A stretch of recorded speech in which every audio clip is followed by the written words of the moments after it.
ॐ नमः श्रीशम्भवे स्वात्मानन्द प्रकाशवपुषे अथ शिवसूत्रः चैतन्यम् आत्मा ज्ञानं बन्धः योनिवर्गः कला शरीरम् उद्यमो भैरवः शक्तिचक्रसन्धाने विश्वसंहारः। ओम स्वप्रकाश आनंद स्वरूप भगवान शिव को नमन। शिव सूत्र प्रारंभ। चैतन्य आत्मा है, ज्ञान बंध है, योनि वर्ग और कला शरीर है, उद्यम ही भैरव है, शक्ति चक्र के संधान से विश्व का संहार हो जाता है।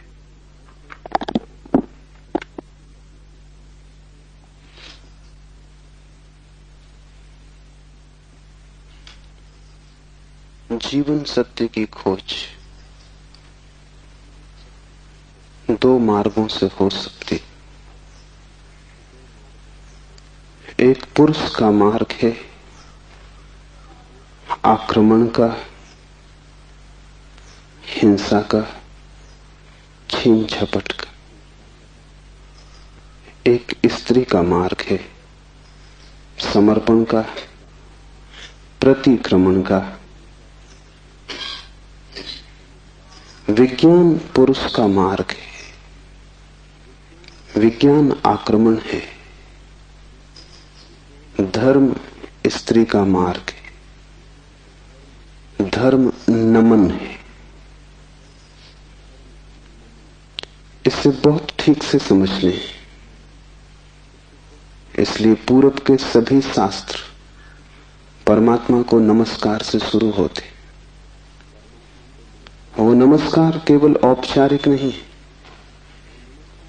वो केवल एक परंपरा और रीति नहीं। वो नमस्कार इंगित है कि मार्ग समर्पण का है, और जो विनम्र हैं केवल वे ही उपलब्ध हो सकेंगे, और जो आक्रामक हैं, अहंकार से भरे हैं, जो सत्य को भी छीन झपट करके पाना चाहते, जो सत्य के भी मालिक होने की आकांक्षा रखते, जो परमात्मा के द्वार पर एक सैनिक की भांति पहुंचे हैं विजय करने, वे हार जाएंगे। वे क्षुद्र को भला छीन झपट लें, विराट उनका न हो सकेगा। वे व्यर्थ को भला लूट के घर ले आए, लेकिन जो सार्थक है वो उनकी लूट का हिस्सा न बनेगा। इसलिए विज्ञान व्यर्थ को खोज लेता है, सार्थक चूक जाता है। मिट्टी, पत्थर, पदार्थ के संबंध में जानकारी मिल जाती, लेकिन आत्मा और परमात्मा की जानकारी छूट जाती। ऐसे ही जैसे तुम राह चलती एक स्त्री पर हमला कर दो, बलात्कार हो जाएगा। स्त्री का शरीर भी तुम कब्जा कर लोगे, लेकिन उसकी आत्मा तुम्हें न मिल सकेगी, उसका प्रेम तुम न पा सकोगे। तो जो लोग आक्रमण की तरह जाते हैं परमात्मा की तरह, वे बलात्कारी। वे परमात्मा के शरीर पर भला कब्जा कर लें, इस प्रकृति पर जो दिखाई पड़ती है, जो दृश्य है, उसकी चीरफाड़ कर लें, विश्लेषण कर लें, उसके कुछ राज खोज लें, लेकिन उनकी खोज वैसी ही क्षुद्र होगी जैसे किसी पुरुष ने किसी स्त्री पर हमला किया हो और बलात्कार किया हो। स्त्री का शरीर तो उपलब्ध हो जाएगा, लेकिन उपलब्धि दो कौड़ी की है, क्योंकि उसकी आत्मा को तुम छू भी न पाओगे। और अगर उसकी आत्मा को न छुआ तो उसके भीतर जो प्रेम की संभावना थी, वो जो छिपा था बीज प्रेम का, वो कभी अंकुरित न होगा। उसकी प्रेम की वर्षा तुम्हें न मिल सकेगी। विज्ञान बलात्कार है, वो प्रकृति पर हमला है। जैसे कि प्रकृति कोई शत्रु हो, जैसे कि उसे जीतना है, पराजित करना है। इसलिए विज्ञान तोड़फोड़ में भरोसा करता है, विश्लेषण तोड़फोड़ है, काटपीट में भरोसा करता है। अगर वैज्ञानिक से पूछो कि फूल सुंदर है तो तोड़ेगा फूल को, काटेगा, जांच पड़ताल करेगा, लेकिन उसे पता नहीं तोड़ने में ही सौंदर्य खो जाता। सौंदर्य तो पूरे में था, खंड खंड में सौंदर्य ना मिलेगा। हाँ, रासायनिक तत्व मिल जाएंगे, किन चीजों से फूल बना है, किन पदार्थों से बना है, किन खनिज और द्रव्यों से बना है, वो सब मिल जाएगा। तुम बोतलों में अलग अलग फूल के खंडों को इकट्ठा करके लेबल लगा दोगे, तुम कहोगे ये केमिकल्स हैं, ये पदार्थ हैं, इनसे मिलकर फूल बना था, लेकिन तुम एक भी ऐसी बोतल न भर पाओगे जिसमें तुम कह सको ये सौंदर्य है जो फूल में भरा था। सौंदर्य तिरोहित हो जाएगा।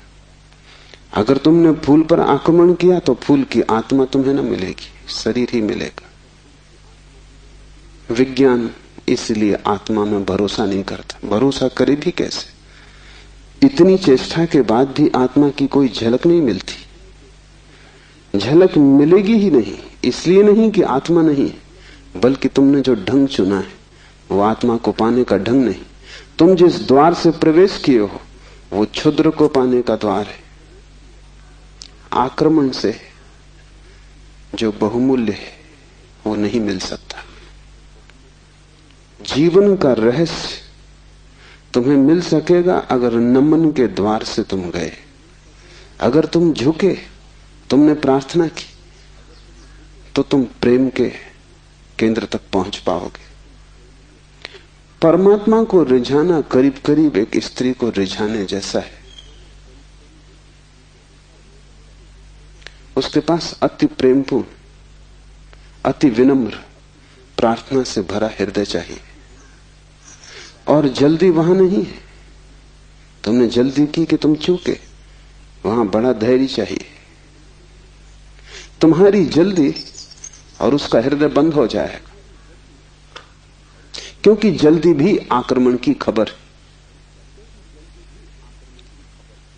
इसलिए जो परमात्मा को खोजने चलते हैं उनके जीवन का ढंग दो शब्दों में समाया हुआ है, प्रार्थना और प्रतीक्षा। प्रार्थना से शास्त्र शुरू होते हैं और प्रतीक्षा पर पूरे होते हैं।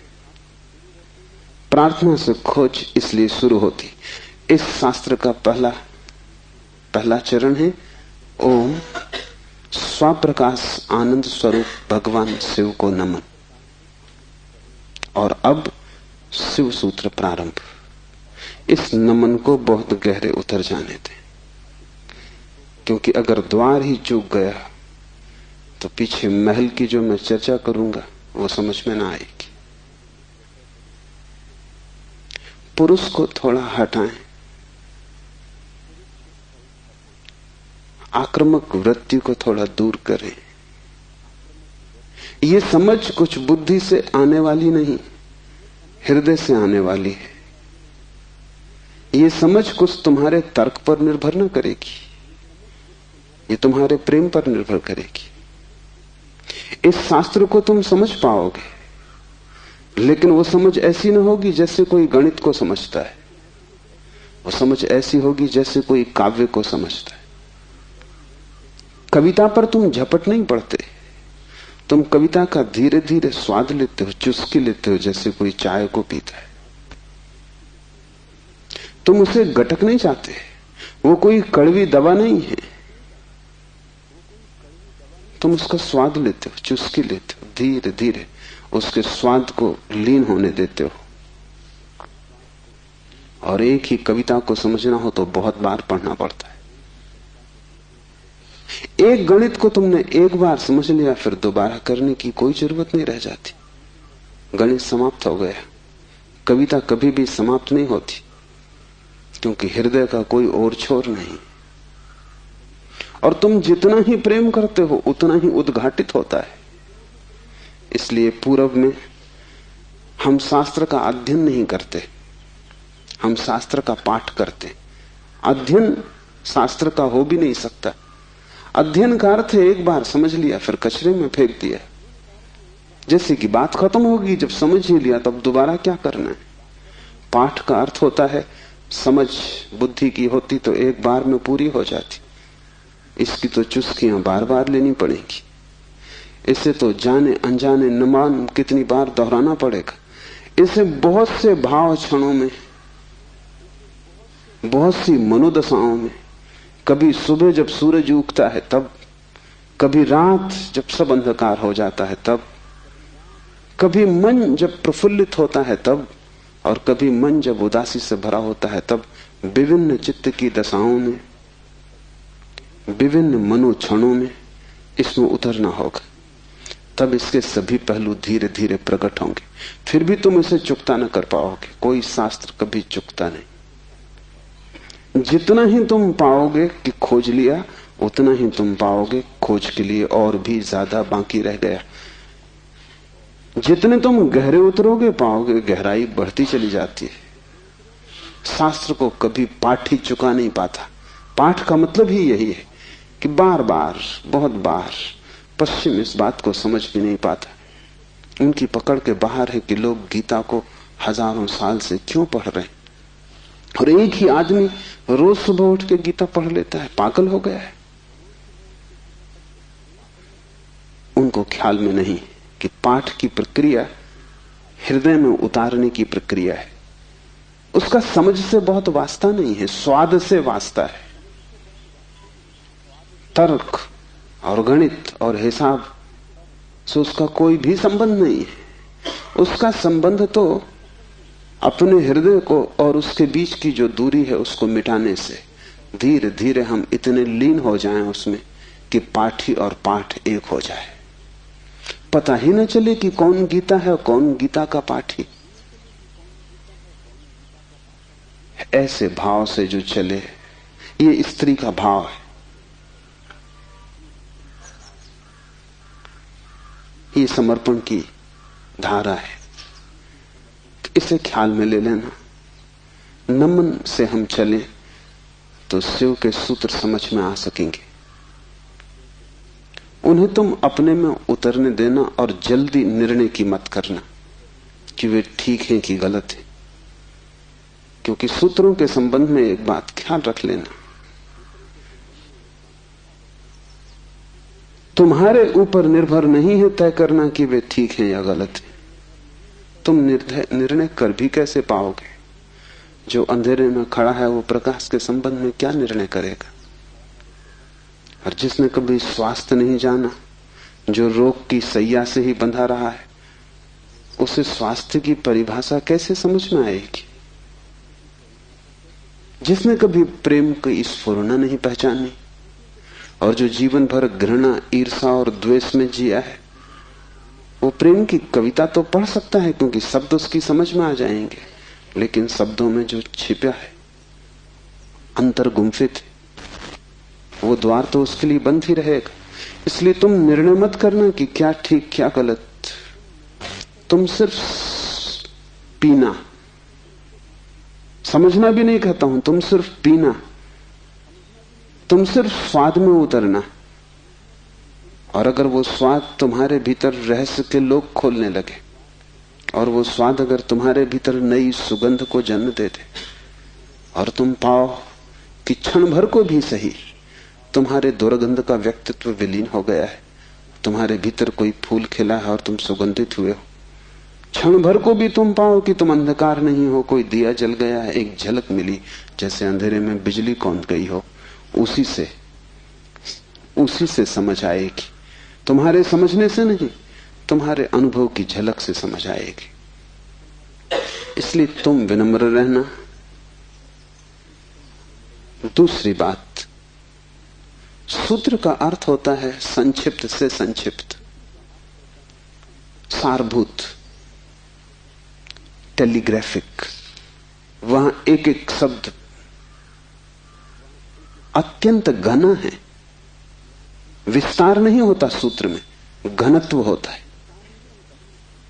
लंबा नहीं होता सूत्र, बड़ा छोटा होता है, जैसे छोटा सा बीज होता है, उसमें सारा वृक्ष समाया होता है। जैसे बीज है ऐसा सूत्र है। बीज में तुम वृक्ष को देख भी नहीं सकते, देखना भी चाहोगे तो बीज में तुम वृक्ष को पाओगे नहीं, क्योंकि उसके लिए बड़ी गहरी आंखें चाहिए। जो बीज में वृक्ष को देख ले, जो वर्तमान में भविष्य को देख ले, जो आज कल को देख ले, जो दृश्य से अदृश्य को खोज ले, बड़ी पैनी आंखें चाहिए। वैसी पैनी आंखें तुम्हारे पास अभी नहीं है। अभी तो तुम्हें बीज बीज ही दिखाई पड़ेगा। वृक्ष को देखना हो तो बीज को तुम्हें बोना पड़ेगा, और कोई रास्ता तुम्हारे पास देखने का नहीं। और जब बीज टूटेगा जमीन में और वृक्ष अंकुरित होगा, तभी तुम पहचान पाओगे। ये सूत्र बीज है, इन्हें तुम्हें अपने हृदय में बोना होगा। तुम अभी निर्णय मत करना, क्योंकि अभी तुमने अगर बीज पर निर्णय लिया तो तुम इसे फेंक ही दोगे, कचरा कूड़ा मालूम पड़ेगा। बीज में कंकड़ पत्थर में कोई ज्यादा फर्क नहीं है। कभी कभी तो कंकड़ पत्थर ज्यादा चमकीले, रंगीन, खूबसूरत, कीमती होते, लेकिन बीज और कीमती से कीमती कोहिनूर में भी एक फर्क है कि तुम कोहिनूर को बो दो तो उसमें से कुछ पैदा ना होगा। वो कीमती कितना ही वो मुर्दा है, उसका मूल्य ना समझ कितने ही समझते हो, लेकिन जीवन उसमें नहीं, वो लाश है। और बीज कुरूप भी दिखाई पड़ता हो, कोई उसकी कीमत भी ना हो, लेकिन उसमें जीवन छिपा है। तुम उससे बो दो, उससे विराट वृक्ष पैदा होगा। और एक बीज से करोड़ों बीज लग जाएंगे। एक छोटा सा बीज इस सारे विश्व को पैदा कर सकता है, क्योंकि एक बीज से करोड़ों बीज पैदा होते हैं, फिर करोड़ों बीज से, हर बीज से करोड़ बीज पैदा होते हैं। एक छोटे बीज में सारे विश्व का ब्रह्मांड समा सकता है। सूत्र बीज है, उसके साथ जल्दी नहीं की जा सकती। उसको बोओगे हृदय में और अंकुरित होगा, फूल लगेंगे, तभी तुम जान पाओगे, तभी निर्णय लिया जा सकता है। तीसरी बात, इसके पहले कि हम शुरू करें, धर्म महान क्रांति है।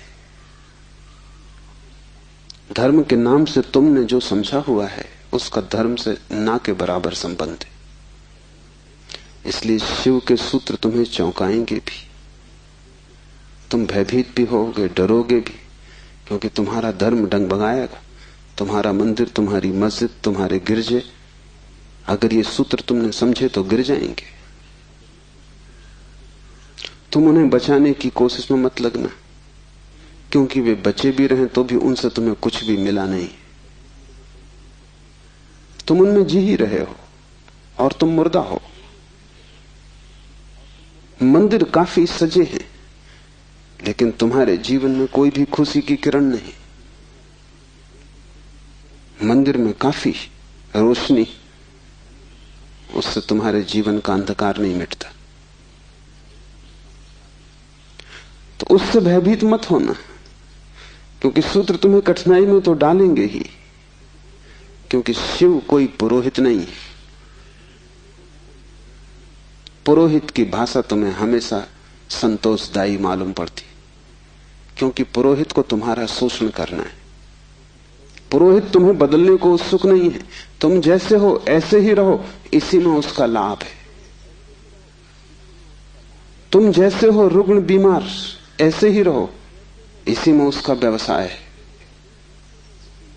मैंने सुना है एक डॉक्टर ने अपने लड़के को पढ़ाया, पढ़ लिख के घर आया, पिता ने कभी छुट्टी भी ना ली थी, तो उसने कहा कि अब तू मेरी कारोबार को संभाल और मैं 3 महीने विश्राम कर लूं। जीवन भर सिर्फ मैंने कमाया है, कभी विश्राम नहीं लिया। वो विश्व की यात्रा पर निकल गया। 3 महीने बाद लौटा तो उसने अपने लड़के से पूछा कि सब ठीक चल रहा है। उसके लड़के ने कहा कि बिल्कुल ठीक चल रहा है। आप हैरान होंगे कि जिन मरीजों को आप जीवन भर में ठीक न कर पाए, उनको मैंने 3 महीने में ठीक कर दिया। पिता ने सिर ठोक लिया। उसने कहा, मूढ़, वही हमारा व्यवसाय थे। क्या मैं उनको ठीक नहीं कर सकता था? तेरी पढ़ाई कहां से आती थी? उन्हीं पर आधार था, और भी बच्चे पढ़ लिख लेते, तूने सब खराब कर दिया। पुरोहित तुम जैसे हो रुग्ण बीमार तुम्हें वैसा ही चाहता है, उस पर ही उसका व्यवसाय है। शिव कोई पुरोहित नहीं है, शिव तीर्थंकर है, शिव अवतार है, शिव क्रांति दृष्टा है, पैगंबर है। वे जो भी कहेंगे वो आग है। अगर तुम जलने को तैयार हो तो ही उनके पास आना, अगर तुम मिटने को तैयार हो तो ही उनके निमंत्रण को स्वीकार करना, क्योंकि तुम मिटोगे तो ही नए का जन्म होगा। तुम्हारी राख पर ही नए जीवन की शुरुआत है। इन बातों को ख्याल में रख के एक एक सूत्र को समझने की कोशिश करें। पहला सूत्र है चैतन्य आत्मा। चैतन्य आत्मा है।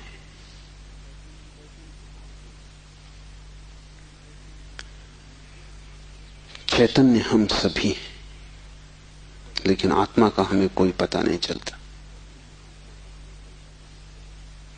अगर चैतन्य ही आत्मा है तो हम सभी को पता चल जाना चाहिए। हम सब चैतन्य हैं, लेकिन चैतन्य आत्मा है, इसका क्या अर्थ होगा? पहला अर्थ, इस जगत में सिर्फ चैतन्य ही तुम्हारा अपना है। आत्मा का अर्थ होता है अपना, से सब पराया है।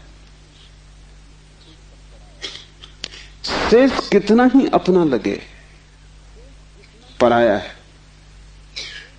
मित्र हो, परिजन हो, परिवार के लोग हो, धन हो, यश पद प्रतिष्ठा हो, बड़ा साम्राज्य हो,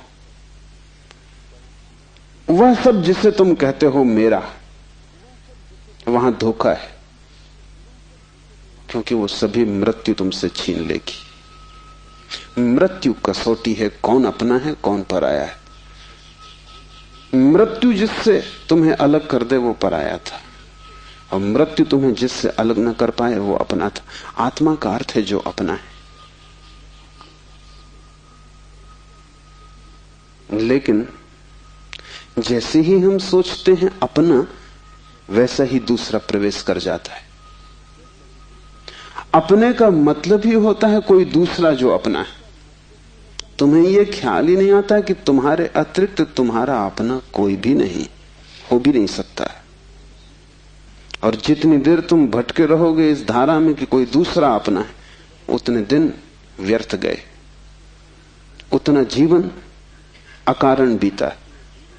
उतना समय तुमने सपने देखे, उतने समय में तुम जाग सकते थे, मोक्ष तुम्हारा होता।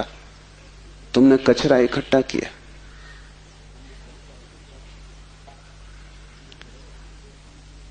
सिर्फ तुम ही तुम्हारे हो, यह पहला सूत्र। मेरे अतिरिक्त मेरा कोई भी नहीं। ये बड़ा क्रांतिकारी सूत्र है, बड़ा समाज विरोधी, क्योंकि समाज जीता इसी आधार पर है कि दूसरे अपने हैं, जाति के लोग अपने हैं, देश के लोग अपने हैं। मेरा देश, मेरी जाति, मेरा धर्म, मेरा परिवार, मेरे का सारा खेल। समाज जीता है मेरे की धारणा पर। इसलिए धर्म समाज विरोधी तत्व है। धर्म समाज से छुटकारा है, दूसरे से छुटकारा है।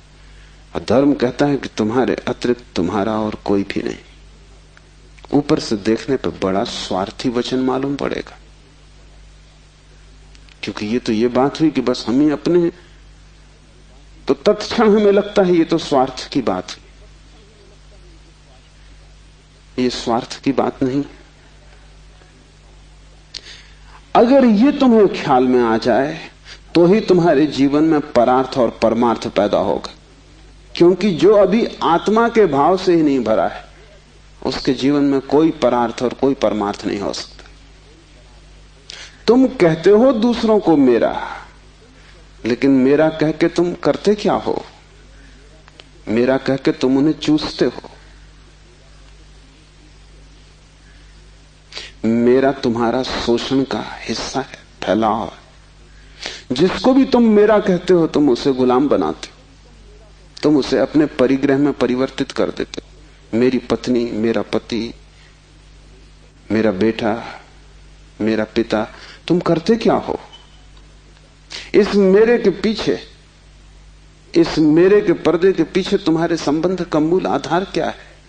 तुम चूसते हो, तुम शोषण करते हो, तुम दूसरे का उपयोग करते हो।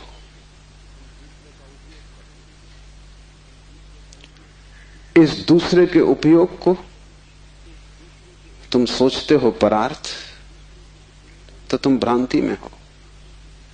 एक सम्राट बूढ़ा हुआ, उसके 3 बेटे थे और वो बड़ी चिंता में था किसको राज्य दे। तीनों ही योग्य और कुशल थे, तीनों ही समान गुण धर्मा थे, इसलिए बड़ी कठिनाई हुई। उसने एक दिन तीनों बेटों को बुलाया और कहा कि पिछले पूरे वर्ष में तुमने जो भी कृत्य महानतम किया हो, एक कृत्य जो पूरे वर्ष में महानतम हो, वो तुम मुझे कहो। बड़े बेटे ने कहा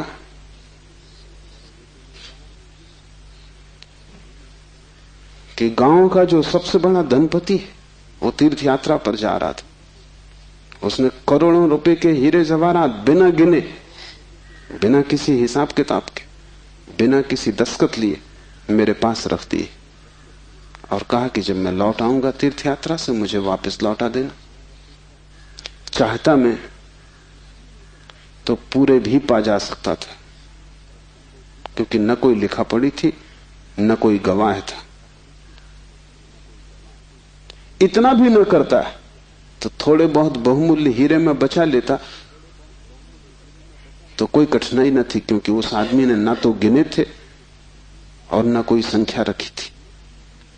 लेकिन मैंने सब जैसी की जैसी थैली वापस लौटा दी। पिता ने कहा तुमने भला किया, लेकिन मैं तुमसे पूछता हूं कि अगर तुमने कुछ रख लिए होते तो तुम्हें पश्चाताप, गिलानी, अपराध का भाव पकड़ता या नहीं? उस बेटे ने कहा निश्चित पकड़ता।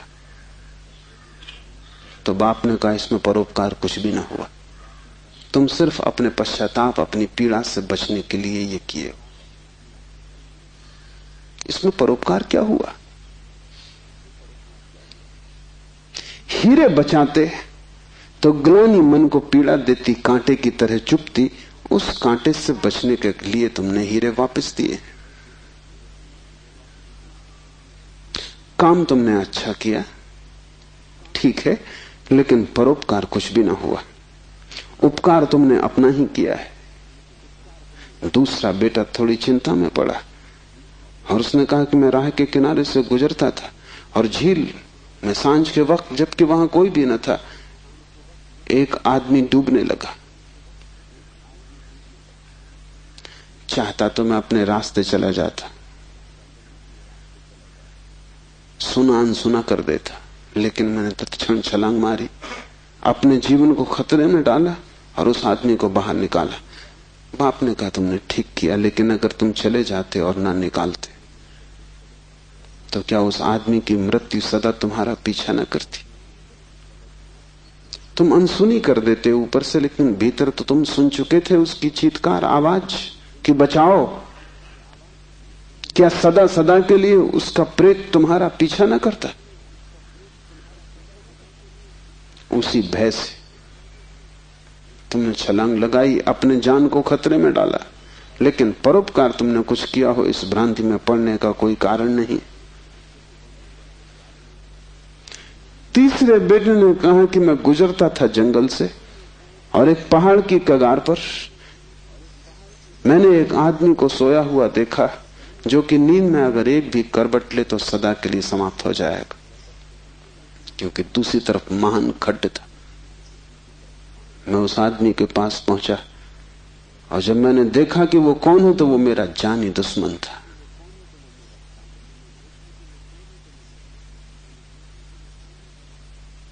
मैं चुपचाप अपने रास्ते पे जा सकता था।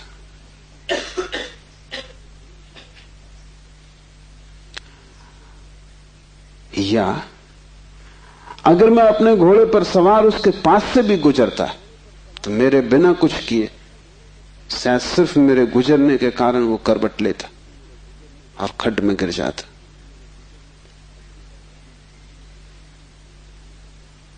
लेकिन मैं आहिस्ते से जमीन पर सरकता हुआ उसके पास पहुंचा कि कहीं मेरी आहट में वो गिर न जाए। और ये भी मैं जानता था कि वो आदमी बुरा है, मेरे बचाने में भी वो मुझे गालियां ही देगा। उसे मैंने हिलाया, आहिस्ते से जगाया, और वो आदमी गांव में मेरे खिलाफ बोलता फिर रहा है, क्योंकि वो आदमी कहता है मैं मरने ही वहां गया था। इस आदमी ने वहां भी मेरा पीछा किया। इस जीने तो देता ही नहीं, इसने मरने भी न दिया।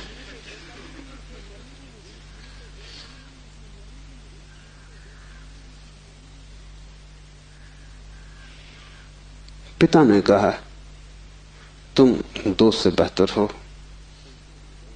लेकिन परोपकार ये भी नहीं। क्यों? क्योंकि तुम अहंकार से फूले नहीं समा रहे हो कि तुमने कुछ बड़ा कार्य कर दिया। बोलते हो तो तुम्हारी आंखों की चमक और हो जाती, कहते हो तो तुम्हारा सीना फूल जाता है। और जिस कृत्य से अहंकार निर्मित होता हो वो परोपकार न रहा। बड़े सूक्ष्म मार्ग से तुमने अपने अहंकार को उससे भर लिया। तुम सोच रहे हो तुम बड़े धार्मिक हो, परोपकारी हो। तुम इन दो से बेहतर हो, लेकिन मुझे राज्य के मालिक के लिए किसी तीसरे की ही तलाश, चौथे की ही तलाश करनी पड़ेगी। जब तुम परोपकार करते हो तब तुम कर नहीं सकते, क्योंकि जिसे अपना ही पता नहीं है वो परोपकार करेगा कैसे? तुम चाहे सोचते हो कि तुम कर रहे हो गरीब की सेवा, अस्पताल में बीमार के पैर दबा रहे हो, लेकिन अगर तुम गौर से खोजोगे तो तुम कहीं ना कहीं अपने अहंकार को ही भरता हुआ पाओगे। और अगर तुम्हारा अहंकार ही सेवा से भरता है तो सेवा भी शोषण है। आत्मज्ञान के पहले कोई व्यक्ति परोपकारी नहीं हो सकता, क्योंकि स्वयं को जाने बिना इतनी बड़ी क्रांति हो ही नहीं सकती। मैंने सुना है कि मुल्ला नसरुद्दीन की पत्नी उससे झगड़ रही और कह रही थी कि मामला क्या है, एक दफा साफ हो जाना चाहिए। तुम मेरे सभी रिश्तेदारों को नफरत और घृणा क्यों करते हो? नसरुद्दीन ने कहा यह बात गलत है, ये बात तथ्यगत भी नहीं है, और मैं इसका प्रमाण है मेरे पास। और प्रमाण यह है कि मैं तुम्हारी सास को अपनी सास से ज्यादा चाहता हूं। अहंकार ऐसे रास्ते खोजता, ऊपर से दिखता है कि तुम परोपकार कर रहे हो, लेकिन भीतर तुम ही खड़े होते हो। और जितनी सूक्ष्म हो जाती है यात्रा, उतनी ही पकड़ के बाहर हो जाती। दूसरे तो पकड़ ही नहीं पाते, तुम भी नहीं पकड़ पाते हो। दूसरे तो धोखे में पड़ते ही हैं, तुम भी अपने दिए धोखे में घूम जाते हो, भटक जाते हो। हम सभी ने अपनी अपनी भूल भुलैया बना ली। उसमें हमने दूसरों को धोखा देने के लिए ही शुरू किया था सारा उपाय, आयोजन। ये हमने कभी सोचा न था कि अपनी बनाई भूल भुलैया में हम खुद ही खो जाएंगे, लेकिन हम खो गए। पहली बात स्मरण रखो, तुम्हारे अतिरिक्त तुम्हारा कोई भी नहीं है। जैसे ही यह स्मरण सघन होता है कि चैतन्य ही आत्मा है, बस चैतन्य ही मैं हूं और सब पर है, पराया है, विजाती है। वैसे ही तुम्हारे जीवन में क्रांति की पहली किरण प्रविष्ट हो जाती, वैसे ही तुम्हारे और समाज के बीच एक दरार पड़ जाती, वैसे ही तुम्हारे और तुम्हारे संबंधों के बीच एक दरार पड़ जाती। लेकिन आदमी अपनी तरफ देखना नहीं चाहता। देखना कठिन भी है, क्योंकि देखने के पहले जिस प्रक्रिया से गुजरना पड़ता है वो बहुत संघातक है। एक मारवाड़ी व्यापारी एक फिल्म अभिनेत्री के प्रेम में पड़ गया। वैसे बात अनहोनी थी, मारवाड़ी और व्यापारी प्रेम से सदा दूर ही रहता है, लेकिन अनहोनी भी घटती है। प्रेम में तो पड़ गया, लेकिन व्यापारी का संदेह भरा चित्त, तो उसने एक जासूस नियुक्त कर दिया अभिनेत्री के पीछे कि तू पता लगा इसका चरित्र तो ठीक है ना। इसके पहले कि मैं प्रस्ताव करूं विवाह का, सब बात पक्की कागज पर साफ हो जानी चाहिए। जासूस ने बड़ी खोजबीन की। 7 दिन बाद उसने रिपोर्ट भी भेज दी। रिपोर्ट आई कि इस स्त्री का चरित्र एकदम निर्दोष, निष्कलुष है। ऐसी कोई बात कभी इसके संबंध में नहीं सुनी गई, नहीं जानी गई जिससे संदेह पैदा हो। सिर्फ एक बात को छोड़कर पिछले कुछ दिनों से एक संदिग्ध मारवाड़ी के साथ ये देखी जाती। वो संदिग्ध मारवाड़ी वो स्वयं थे। आंख दूसरे को देखती है, हाथ दूसरे को छूते हैं, मन दूसरे की सोचता है, और तुम सदा अंधेरे में खड़े रह जाते हो। तुम्हारी हालत वही है जो दिया तले अंधेरे की होती। उस दिए की रोशनी सब पे पड़ती, सिर्फ तुम्हें छोड़ देती। इसलिए तुम भटकते हो उस रोशनी में, सब तरफ, सब दिशाओं में यात्रा करते हो, और एक अपरिचित रह जाता है, और वही तुम हो। यह पहला सूत्र है, चैतन्य आत्मा। इस सूत्र को गहरे बीज की तरह अपने हृदय में उतर जाने दो। व्यर्थ है सारे जगत की यात्रा अगर तुम अपने से अपरिचित रह गए। अगर स्वयं को न जान पाए और सब भी जान लिया, तो वो सारा ज्ञान भी इकट्ठे जोड़ में अज्ञान सिद्ध होगा। अगर अपने को न देख पाए और सारा जगत देख डाला, चांद तारे छान डाले, तो भी तुम अंधे ही रहोगे, क्योंकि आंख तो उसी को मिलती है जो स्वयं को देख लेता है।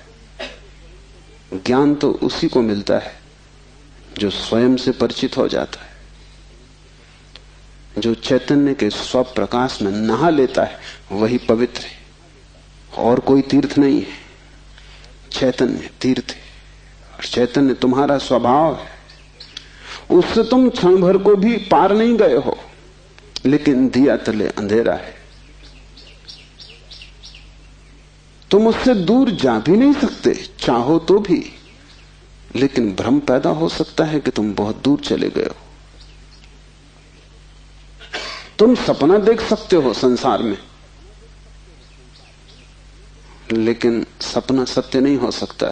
सत्य तो सिर्फ एक बात है, वो है तुम्हारा चैतन्य स्वभाव। चैतन्य आत्मा है, तो पहली तो बात कि मेरा सिवाय चैतन्य के और कोई भी नहीं। ये भाव तुम में सघन हो जाए तो सन्यास का जन्म हुआ, क्योंकि मेरे अतिरिक्त भी मेरा कोई हो सकता है, यही भाव संसार है। इसलिए पहले सूत्र में बड़ी क्रांति है। पहली चिंगारी शिव फेंकते हैं तुम्हारी तरफ, और वो ये है कि तुम जान लो कि तुम ही बस तुम्हारे हो, बाकी कोई तुम्हारा नहीं। इससे बड़ा विषाद मन को पकड़ेगा, क्योंकि तुमने दूसरों के साथ बड़े संबंध बना रखे, बड़े सपने संजो रखे हैं, दूसरों के साथ तुम्हारी बड़ी आशाएं जुड़ी हैं। मां देख रही है कि बेटा बड़ा होगा, बड़ी आशाएं जुड़ी हैं।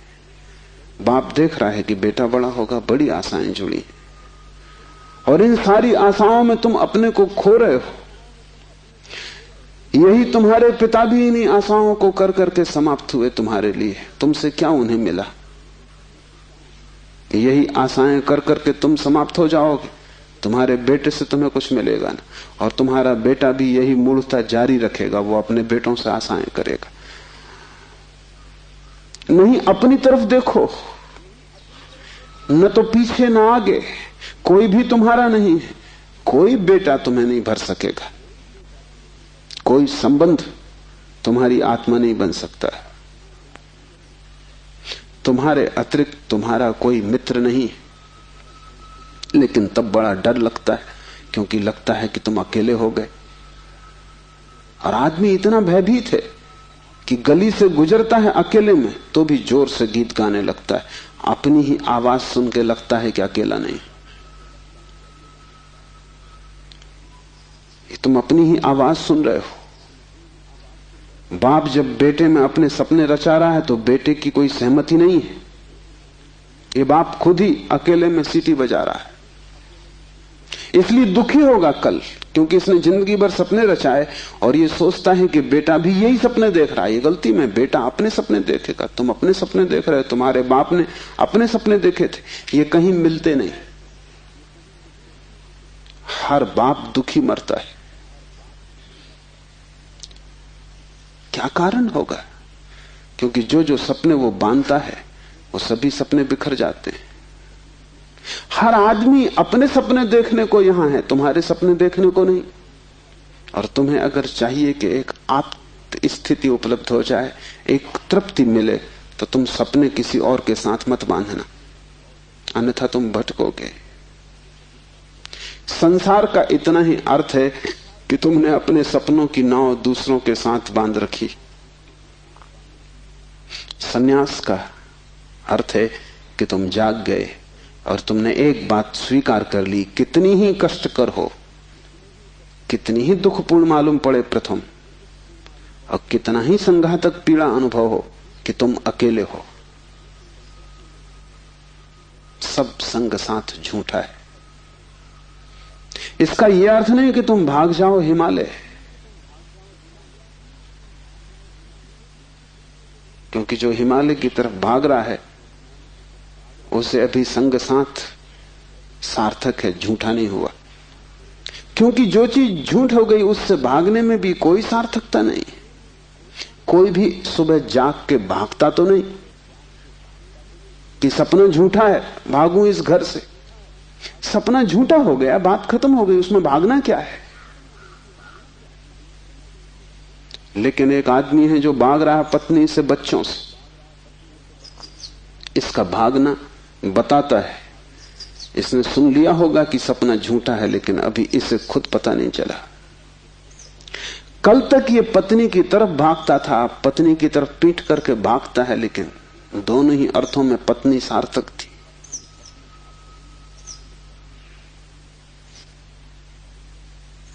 एक जैन संत हुए, गणेश वर्णी। वर्षों पहले उन्होंने पत्नी त्याग दी। साधु पुरुष थे। कोई 20 वर्ष त्याग के बाद काशी में थे, तब खबर आई कि पत्नी मर गई। उनके मुंह से जो वचन निकला वो याद रख लेने जैसा है। उन्होंने कहा, चलो झंझट मिटी। उनके भक्तों ने इस वचन का अर्थ लिया कि बड़ी वीतरागता है। थोड़ा सोचो तो साफ हो जाएगा कि वीतरागता बिल्कुल नहीं। क्योंकि जिस पत्नी को 20 साल पहले छोड़ दिया उसकी झंझट अभी कायम थी, तो ही मिट सकती है। गणित बिल्कुल सीधा और साफ है। ये पत्नी जो 20 साल पहले छोड़ दी, किसी न किसी तरह छाया की तरह पीछे चल रही होगी, ये मन में कहीं सवार होगी। इसका उपद्रव कायम था। 20 साल भी इसके उपद्रव को मिटा नहीं पाए थे छोड़ने के बाद। ये मन सतत सोचता रहा होगा, पक्ष में विपक्ष में। पत्नी के मरने पर ये वचन कि चलो झंझट मिटी, पत्नी के संबंध में कुछ भी नहीं बताते, सिर्फ पति के संबंध में बताते कि आदमी भाग तो गया छोड़कर, लेकिन छोड़ ना पाया।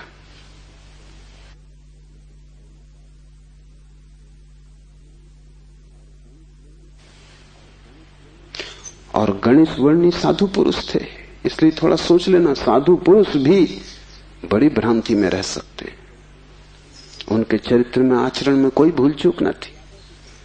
वे मर्यादा के पुरुष थे, ठीक ठीक नियम से चलते थे। वहां कोई जरा भी दरार नहीं पा सकता, जरा त्रुटि नहीं पा सकता।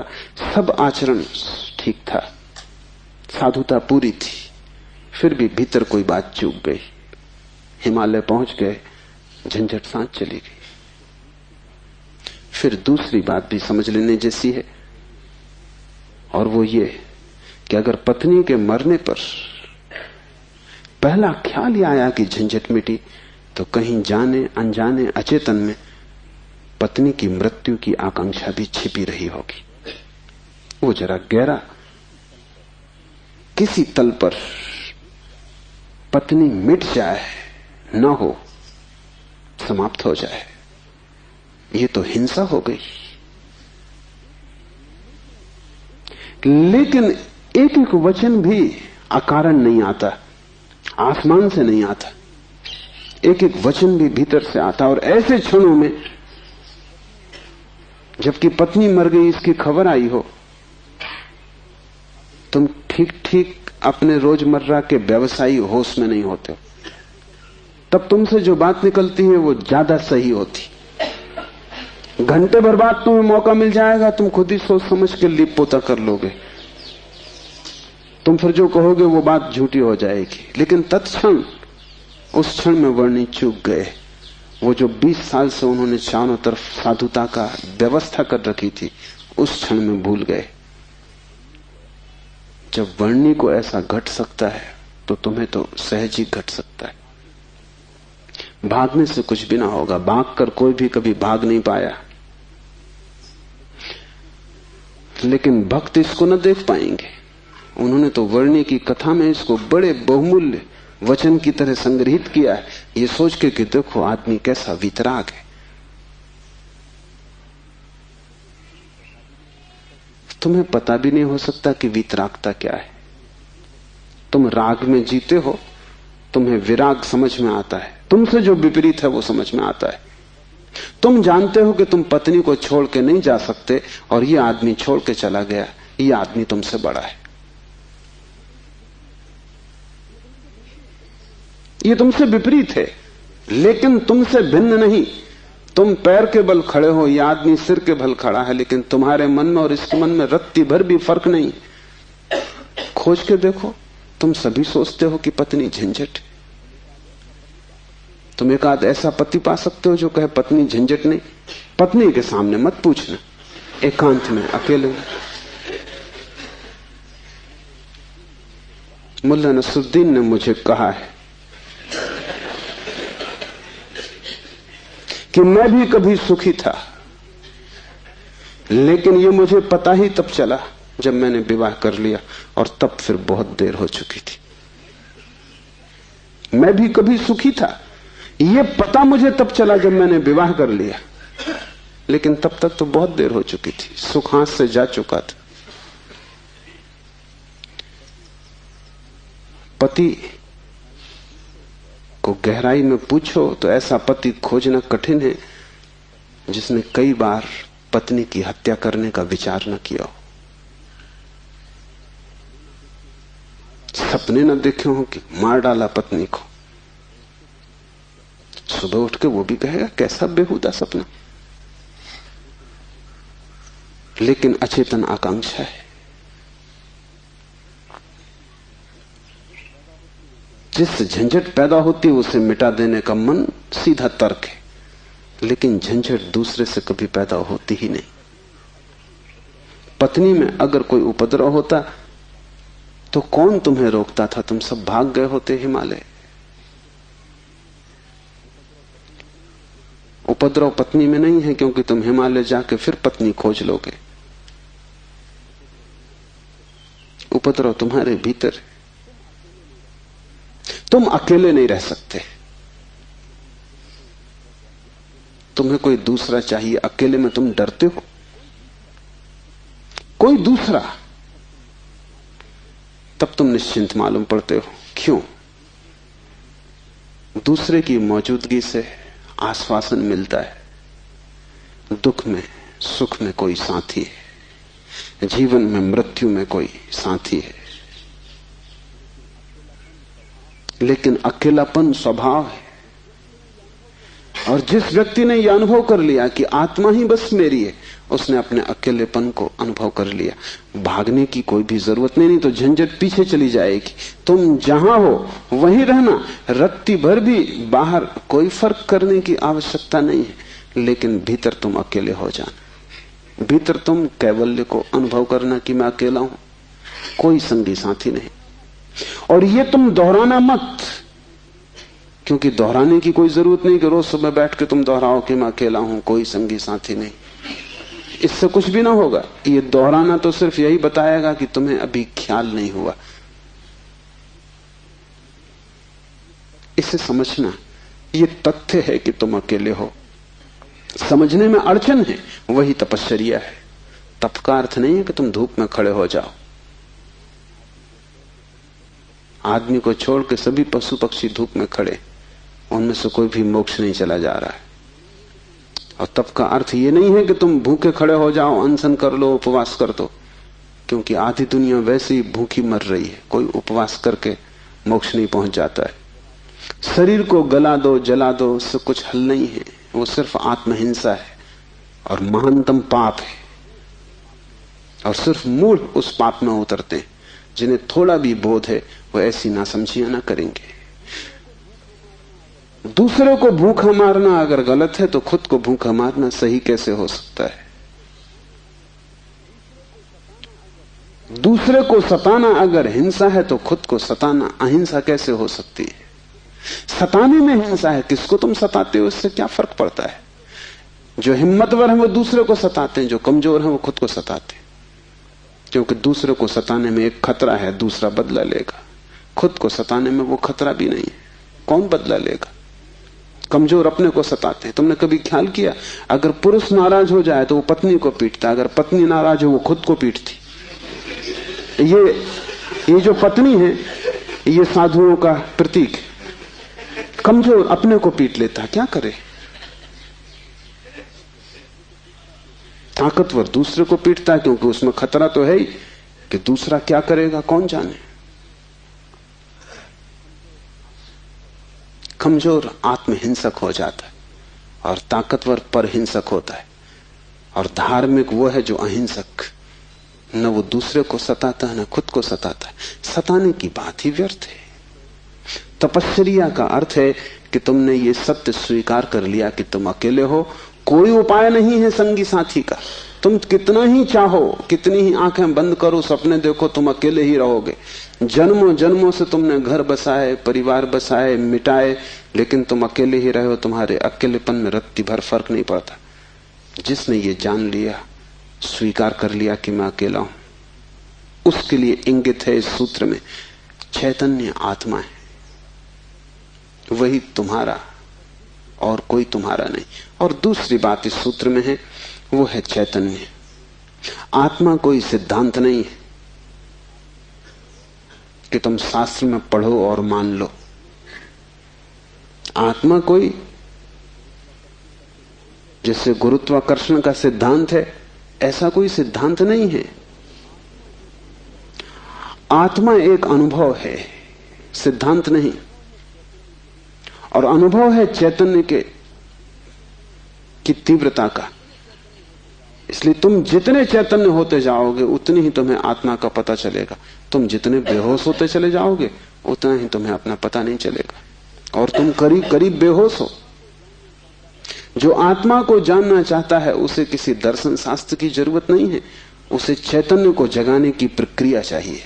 उसे विधि चाहिए जिससे वो ज्यादा चेतन हो जाए। जैसे कि आग को तुम उकसाते हो, राख जम जाती, तुम उकसा देते हो, राख झड़ जाती, अंगारे झलकने लगते। ऐसी तुम्हें कोई प्रक्रिया चाहिए जिससे तुम्हारी राख झड़े और अंगारा चमके, क्योंकि उसी चमक में तुम पहचानोगे कि तुम चैतन्य हो। और जितने तुम चैतन्य हो उतने ही तुम आत्मवान हो। जिस दिन तुम पाओगे कि मैं परम चैतन्य हूं, उस दिन तुम परमात्मा हो। तुम्हारी चेतना की मात्रा ही तुम्हारी आत्मा की मात्रा होगी। लेकिन अभी तुम करीब करीब बेहोश हो, अभी करीब करीब तुम जैसे शराब पिए हो, अभी तुम चल रहे हो, उठ रहे हो, काम कर रहे हो, लेकिन जैसे नींद में। होश तुम्हें नहीं है। कभी तुमने ख्याल किया किताब पढ़ते वक्त तुम पूरा पेज पढ़ जाते हो, तब तुम्हें ख्याल आता है, अरे मैं पूरा पेज पढ़ भी गया और एक शब्द याद नहीं। तुमने कैसे पढ़ा होगा पूरा पेज? तुम पढ़ सकते हो सोए सोए, मन कहीं और रहा होगा, तुम पढ़ गए, तब तुम्हें होश पता चला कि ये तो पूरा पेज व्यर्थ गया। तुम कई बार रास्ते से चलते हो, तुम पूरा रास्ता चल जाते हो, तब तुम्हें ख्याल आता है कि तुम चल रहे हो। तुम काम करते हो और तुम्हें पता नहीं चलता कि तुम कर रहे हो। तुम बेहोशी में जी रहे हो और चैतन्य आत्मा है, और तुम पूछते हो क्या आत्मा है? तुम चाहते हो कोई प्रमाण दे, तुम चाहते हो कोई सिद्ध करे, कोई तर्क से तुम्हें समझा दे तो तुम भी मान लो, नहीं तो तुम नास्तिक हो जाओगे। नास्तिकता बेहोशी का सहज परिणाम है, आस्तिकता होश का फल। जितना तुम्हारा होश बढ़ेगा, तो जरूरत नहीं है कि तुम मानो कि आत्मा है, क्योंकि कई ना समझ मान रहे हैं, उससे कुछ हल नहीं होता। इस मुल्क में तो सभी मानते हैं कि आत्मा है, लेकिन इससे क्या फर्क पड़ता है? तुम्हारे जीवन में कोई क्रांति इससे आती नहीं। शायद तुम इसलिए मान लेते हो कि हजारों साल से दोहराया जा रहा है, सुनते सुनते तुम्हारे कान पक गए, सुनते सुनते तुम भूल ही गए हो कि संबंध में सोचना भी है। सुनते सुनते पुनरुक्ति से आदमी सम्मोहित हो जाता है। एक ही बात बार बार दोहराई चली जाए तो तुम भूल जाते हो कि वो संदिग्ध, संदेह किया जा सकता है, विचार किया जाता है। और फिर आत्मा है, इससे तुम्हें बड़ा संतोष भी मिलता है। शरीर मरेगा ये तुम्हें पता है, आत्मा नहीं मरेगी, इससे बड़ी हिम्मत बनती है। और आत्मा कभी नहीं मरेगी, अग्नि उसे जलाएगी नहीं, शस्त्र उसे छेदेंगे नहीं, मृत्यु उसका कुछ बिगाड़ ना सकेगी। इससे तुम्हें बड़ी सांत्वना मिलती, पर सांत्वना सत्य नहीं है। आत्मा को कोई न तो स्वीकार कर सकता है सिद्धांत की तरह, और न पुनरुक्ति की तरह कोई सम्मोहित हो सकता है। आत्मा को तो केवल वही लोग जान पाते हैं जो चैतन्य को बढ़ाते हैं। इस तरह जियो कि तुम पर राख इकट्ठी ना हो, इस तरह जियो कि तुम्हारे भीतर का अंगारा जलता रहे, प्रकाशित हो। इस तरह जियो कि प्रति क्षण तुम होश में रहो, बेहोश नहीं। मुल्ला नसरुद्दीन को बच्चा पैदा हुआ, पहला ही लड़का था। नसरुद्दीन बड़ा खुश हुआ, अपने खास मित्र को बुलाया, खुशी मनाने दोनों शराब घर में गए। क्योंकि तुम एक ही खुशी जानते हो, बेहोशी। ये बड़े मजे की बात है। शिव, बुद्ध, महावीर, वे सब चिल्ला चिल्ला के कहते हैं कि दुनिया में एक ही आनंद है, वो है होश। और तुम एक ही सुख जानते हो, वो है बेहोशी। या तो तुम ठीक हो या वो ठीक है, दोनों तो ठीक नहीं हो सकते। मुल्ला नसरुद्दीन सीधा शराब घर गया, बजाय अस्पताल जाने के पहले बेटे को देखता। उसने कहा कि पहले जरा आनंद कर लें। कितने दिनों का सपना पूरा हुआ। डट के दोनों पी गए। जब दोनों पी के पहुंचे अस्पताल और कांच की खिड़की में से बेटे को देखा तो मुल्ला रोने लगा। उसने अपने मित्र से कहा, पहली तो बात मेरे जैसा मालूम नहीं होता। अपना उन्हें पता नहीं है अभी, अभी खुद की शक्ल भी वो पहचान ना सकेंगे। लेकिन मेरा जैसा नहीं मालूम होता। और दूसरी बात, बड़ा छोटा दिखाई पड़ता है। इतने छोटे बच्चे को लेकर करेंगे भी क्या? ये बचेगा? मित्र ने कहा मत घबराओ, जब मैं पैदा हुआ था तो मैं भी 3 ही पाउंड का था। नसरुद्दीन ने कहा फिर तुम बचे?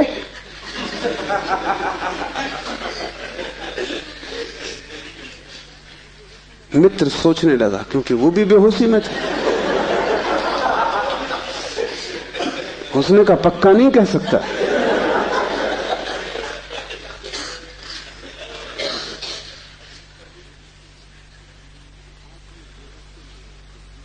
आदमी बेहोशी में है, उसके जीवन का सारा परिप्रेक्ष्य, उसकी सारी दृष्टि उसकी बेहोशी से भर जाती, सब धुआं धुआं हो जाता। तुम कुछ भी ठीक से नहीं देख पाते,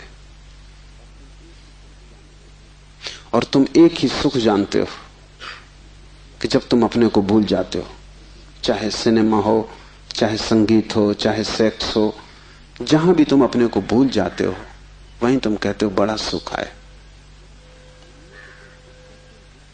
भूलने को तुम सुख कहते हो, विस्मरण को? कारण है, क्योंकि जब भी तुम होश से भरते हो तुम सिवाय दुख के अपने जीवन में कुछ भी नहीं पाते। इसलिए जब भी तुम देखते हो जीवन को, जरा ही सजग हो के तुम पाते हो दुख दुख, कुरूपता चारों तरफ।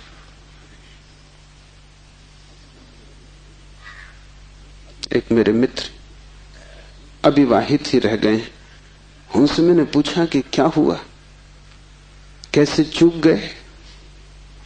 तो उन्होंने कहा कि बड़ी अड़चन आई। जिस स्त्री को मैं प्रेम करता था, जब मैं शराब पी लेता तब वो मुझे सुंदर मालूम पड़ती। तब मैं शादी करने को राजी, लेकिन तब वो राजी नहीं। और जब मैं होश में होता तब मैं राजी नहीं, तब वो राजी होती थी। इसलिए चूक गए, कोई उपाय ना हुआ, मेल ना हो सका। तुम जब भी आंख खोल कर देखोगे सब तरफ कुरूपता और दुख पाओगे। जब तुम बेहोश होते हो तब सब ठीक लगता है। इसलिए तुम्हें तकलीफ मालूम पड़ती, चैतन्य आत्मा असंभव। इसलिए दुख से गुजरना होगा। उसको ही तपश्चर्या कहा है। जब कोई व्यक्ति जागना शुरू करता है तो पहले तो उसे दुख में से ही गुजरना होगा, क्योंकि तुमने जन्मों जन्मों तक दुख अपने चारों तरफ निर्मित किए हैं। कौन उनसे गुजरेगा तुम अगर न गुजरे तो? इसको हमने कर्म कहा है। कर्म का कुल इतना ही अर्थ है कि जन्मों जन्मों तक हमने चारों तरफ दुख निर्मित किए, जाने अनजाने हमने दुख की फसल बोई है, काटेगा कौन? तो जब भी तुम होश में आते हो तुम्हें फसल दिखाई पड़ती बड़ी लंबी, इस खेत से तुम्हें गुजरना पड़ेगा। डर के मारे तुम वहीं बैठ जाते हो, फिर आंख बंद करके शराब पी लेते हो कि ये तो बहुत झंझट का काम है। लेकिन जितनी तुम शराब पीते हो उतनी ये फसल बढ़ती जाती। हर जन्म तुम्हारे कर्म की श्रृंखला में कुछ और जोड़ जाता है, घटाता नहीं। तुम और भी गर्त में उतर जाते हो, नरक और करीब आ जाता है। होश से भरोगे तो पहला तो घटना ये घटने ही वाली है कि तुम्हारे जीवन में चारों तरफ दुख दिखाई पड़ेगा, नरक, क्योंकि तुमने वो निर्मित किया है। और अगर तुमने हिम्मत रखी, साहस रखा और तुम उस दुख से गुजर गए, तो जिस दुख से तुम सचेतन रूप से गुजर जाओगे वो फसल कट गई। उन दुखों से तुम्हें न गुजरना पड़ेगा फिर। और अगर एक बार तुम सारी दुख की श्रृंखला से गुजर जाओ, कर्म की श्रृंखला से, क्योंकि वो तुम्हारी आत्मा के चारों तरफ बंधी हुई जंजीरें, अगर तुम उन सब से गुजर जाओ और होश न खो और हिम्मत जारी रखो कि कोई फिक्र नहीं, जितना दुख मैंने पैदा किया है मैं गुजरूंगा, मैं अंत तक जाऊंगा। मैं उस प्रथम घड़ी तक जाना चाहता हूं जब मैं निर्दोष था और दुख की यात्रा शुरू ना हुई थी, जब मेरी आत्मा परम पवित्र थी और मैंने कुछ भी संग्रह न किया था दुख का। मैं उस समय तक प्रवेश करूंगा ही, चाहे कुछ भी परिणाम हो, कितना ही दुख, कितनी ही पीड़ा। अगर तुमने इतना साहस रखा तो आज नहीं कल दुख से पार होकर तुम उस जगह पहुंच जाओगे जहां शिव का सूत्र तुम्हें समझ में आएगा, चैतन्य आत्मा है। और एक बार तुम अपने भीतर के चैतन्य में प्रतिष्ठित हो जाओ, फिर तुमसे कोई दुख पैदा नहीं होता, क्योंकि बेहोश आदमी अपने चारों तरफ दुख पैदा करता है। तुमने देखा है शराबी को चलते हुए रास्ते पर वो कैसा डगमगाता है? ऐसी तुम्हारी जिंदगी है। कहीं पैर रखते हो, कहीं पड़ता है। कहीं जाना चाहते हो, कहीं पहुंच जाते हो। कुछ करना चाहा था, कुछ और ही हो जाता है। कुछ कहने निकले थे, कुछ और ही कह के घर लौट आते हो। इसे तुम रोज देख रहे हो, फिर भी तुम समझ नहीं पाते कि क्यों हो रहा है। तुम गए थे किसी से क्षमा मांगने और झगड़ा करके वापस आ गए। होश में हो तुम बात प्रेम की कर रहे थे, दुश्मनी हो गई।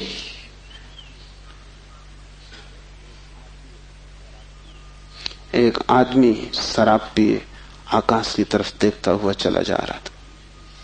एक कार उसके पास से निकली, बामुश्किल ड्राइवर बचा पाया। गाड़ी रोक के ड्राइवर ने कहा, महानुभाव, अगर आप नहीं देखते वहां जहां आप जा रहे हैं तो फिर आप वहीं चले जाएंगे जहां आप देख रहे हैं।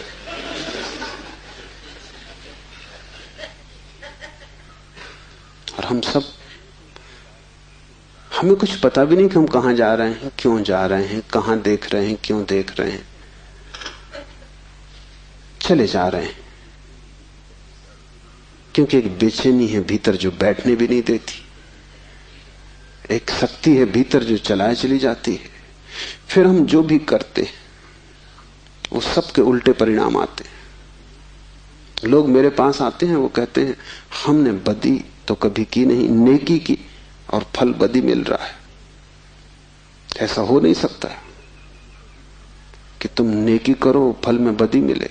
ऐसा हो नहीं सकता कि तुम आम के बीज बो और नीम के फल लगे। ऐसा हो नहीं सकता। इतना ही हो सकता है कि तुम ऐसे बेहोशी में बोए होगे, बोए तुमने नीम के ही फल, तुम होश में न थे, क्योंकि वृक्ष थोड़ी झूठ बोलेगा। तुम ही कहीं बोते वक्त भूल में पड़े होगे। तुम जब नेकी भी करते हो तब भी तुम्हारा नेकी करने का मन नहीं होता। तुम सच भी बोलते हो तो तुम दूसरे को चोट पहुंचाने के लिए सच बोलते हो। तुम सच बोलते हो दूसरे के अपमान के लिए। तुम सच बोलते हो जैसे तुम सच का उपयोग एक घातक हथियार की तरह कर रहे हो। तुम्हारे सत्व कड़वे होते हैं। सत्य के कड़वे होने की कोई भी जरूरत नहीं, लेकिन मजा तुम्हें कड़वेपन में है, सत्य में तुम्हें मजा भी नहीं है। तुम्हारा झूठ सदा मीठा होता है, तुम्हारा सत्य सदा कड़वा होता है। बात क्या है? क्या कड़वापन सत्य का स्वभाव है? क्या मिठास झूठ का हिस्सा है? नहीं। झूठ को तुम चलाना चाहते हो, तुम उसे मीठा बनाते हो, क्योंकि अगर वो मीठा ना होगा तो चलेगा नहीं। एक तो झूठ चलना मुश्किल, मिठास के सहारे ही चलेगा। जैसे कड़वी दवा की गोली पर हम मीठी परत चढ़ा देते, बच्चा मीठी गोली समझ के खा लेता है, और जब तक कड़वेपन का पता चलता तब तक गोली भीतर जा चुकी है। तुम झूठ को मीठा बनाते हो क्योंकि तुम झूठ चलाना चाहते हो। तुम सत्य को कड़वा बनाते हो क्योंकि सत्य से तुम केवल चोट करना चाहते हो, उसको चलाना नहीं चाहते। तुम सत्य बोलते ही तब हो जब तुम सत्य का इस तरह उपयोग कर सको कि वो झूठ से बदतर साबित हो, तभी तुम बोलते हो। तुम बेहोश हो, तुम्हारे कृत्यों का तुम्हें कुछ पता नहीं है कि तुम क्या कर रहे हो। इसे थोड़ा होश पूर्वक देखना शुरू करो। जो तुम बोलना चाहते हो वही बोले, या तुम कुछ और बोल गए? क्या तुमने यही सोचा था बोलने के लिए जो तुम बोले? मार्क ट्वेन लौटता था एक रात, उसकी पत्नी ने पूछा, घर आया तो पत्नी ने पूछा कैसा रहा व्याख्यान? वो व्याख्यान देने गया था। उसने कहा कौन सा व्याख्यान? जो मैंने तैयार किया था वो, या जो मैंने वहां दिया वो, या जो मैं चाहता था कि देता वो। कौन सा व्याख्यान? एक तो आदमी तैयार करता है और एक आदमी फिर जो देता है, उसमें बड़ा फर्क है। और फिर एक जो घर लौटते वक्त तो सोचता है दिया होता। वो तीनों अलग अलग हैं। होश में हो, सब निशाने तुम्हारे चूक जाते हैं। तुम्हारी जिंदगी में कभी भी कोई निशाना लगा? आंख बंद करके भी आदमी तीर चलाता रहे तो कभी ना कभी निशाना लगेगा। मैंने सुना है कि अगर बंद घड़ी भी दीवार पे टंगी रहे तो 24 घंटे में 2 बार सही समय बताएगी। तुम्हारी जिंदगी में ऐसा भी नहीं आया कि 2 बार भी तुमने सही समय बताया होता। तुम बंद घड़ी से गए बीते हो। अंधेरे में भी आदमी तीर चलाता रहे तो कभी ना कभी निशान पे लग जाएगा। तुम खुली आंख से होश में प्रकाश में तीर चलाते हो, कभी निशाने पे नहीं लगता। क्या बात होगी? मुल्ला नसरुद्दीन को बड़ा शौक था हिरन की शिकार करने का। तीसरी बार जब वो शिकार करने जंगल पहुंचा और जंगल के विश्राम गृह में उसने अपना सामान रखा और तैयारी की, और जब सूटकेस खोला तो उसमें एक बड़ी फोटो रखी थी और पत्नी ने उस फोटो के नीचे लिखा था, मुल्ला हिरन इस तरह का होता है। उन्हें शिकार का शौक था लेकिन हिरन का पता नहीं था। तुम कुछ भी मार मूर के घर आ जाओगे, हिरन ठीक से फोटो देख लेना। तुम सब जगह चूक गए हो, वही तुम्हारे जीवन का दुख है। और चूकने का कुल कारण है कि तुम होश में नहीं हो। इसलिए जो भी करो होश पूर्वक करो। उठो तो भी होश पूर्वक, चलो तो भी होश पूर्वक। महावीर ने कहा है विवेक से चलो, विवेक से बैठो, विवेक से भोजन करो, विवेक से बोलो, विवेक से सो तक। महावीर से कोई पूछता है कि साधु कौन, तो महावीर ने कहा जो अमूर्छित है। और असाधु कौन, तो महावीर ने कहा जो मूर्छित है, जो सोया सोया जी रहा है वो असाधु, जो जागा जागा जी रहा है वो साधु। यही शिव कह रहे हैं, चैतन्य आत्मा। चैतन्य को बढ़ाओ, धीरे धीरे आत्मा की झलक तुम्हारे जीवन में आनी निश्चित है। दूसरा सूत्र है ज्ञानम बंधा। ज्ञान बंध है। बड़ी हैरानी का सूत्र है। ज्ञान के बहुत अर्थ हैं। एक तो जब तक तुम इस ज्ञान से भरे हो कि मैं हूं, तब तक तुम अज्ञान में रहोगे, क्योंकि मैं अज्ञान है, अहंकार अज्ञान है। जिस दिन तुम आत्मा से भरोगे उस दिन हूंपन तो रहेगा, मैंपन नहीं रहेगा। मैं हूं, इसमें से मैं तो कट जाएगा, सिर्फ हूं रहेगा। इसे थोड़ा प्रयोग करके देखो। कभी किसी वृक्ष के नीचे शांत बैठकर खोजो कि तुम्हारे भीतर मैं कहां है। तुम कहीं भी ना पाओगे। हूं तो तुम सब जगह पाओगे, मैं तुम कहीं भी ना पाओगे। सब जगह तुम्हें अस्तित्व मिलेगा, लेकिन अस्तित्व के साथ अहंकार तुम्हें कहीं भी ना मिलेगा। अहंकार तुम्हारी निर्मित है, वो तुम्हारा बनाया हुआ है, वो झूठा है, वो असत्य है, उससे ज्यादा अप्रामाणिक और कुछ भी नहीं। वो काम चलाऊ है, उसकी संसार में जरूरत है, लेकिन उसकी सत्य में कहीं भी कोई स्थान नहीं।